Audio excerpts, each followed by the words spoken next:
পাপা বিকেলে কিনে এনে দিবে ওয়াইফ। কেন? আসো ঘুমাই।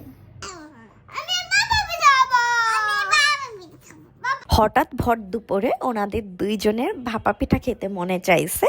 সরি, ভাপা পিঠা না, বাবা পিঠা। ছেলে মেয়ে যেহেতু বাবা পিঠা খাবে, তো আজকে তার বাবাকে ভাপ দিয়ে বাবা পিঠা বানাই ফেলবো আমি। যে কোনো কাজ করার সময় এই দুই বিচ্ছু বাহিনী আমাকে প্রচুর জ্বালায়, তাই আজকে ওনাদের দুইজনকে কাজে লাগিয়ে দিয়েছি যে তোমরা যেহেতু খাবা, তাহলে এবার আমাকে তোমরা হেল্প করো।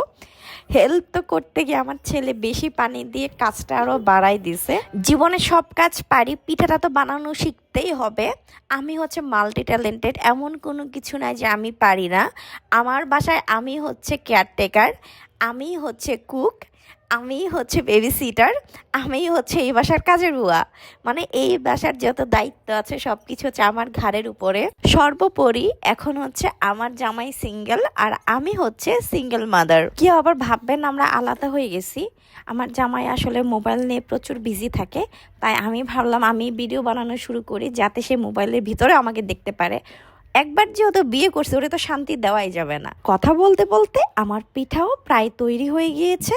আমার রান্না বরাবর মোটামুটি ভালোই হয়, বাট আজকে এতক্ষণ জামাইয়ের বদনাম করলাম বলে আজকে আমার পিঠা একটুও ভালো হয় নাই, কেমন জানে ভিতরে কাঁচা কাঁচা ছিল। তাই আপুরা কখনোই জামাইয়ের বদনাম করবেন না। মামির পিঠা কেমন হয়েছে ওয়াইস? ভালো হয় নাই কেন?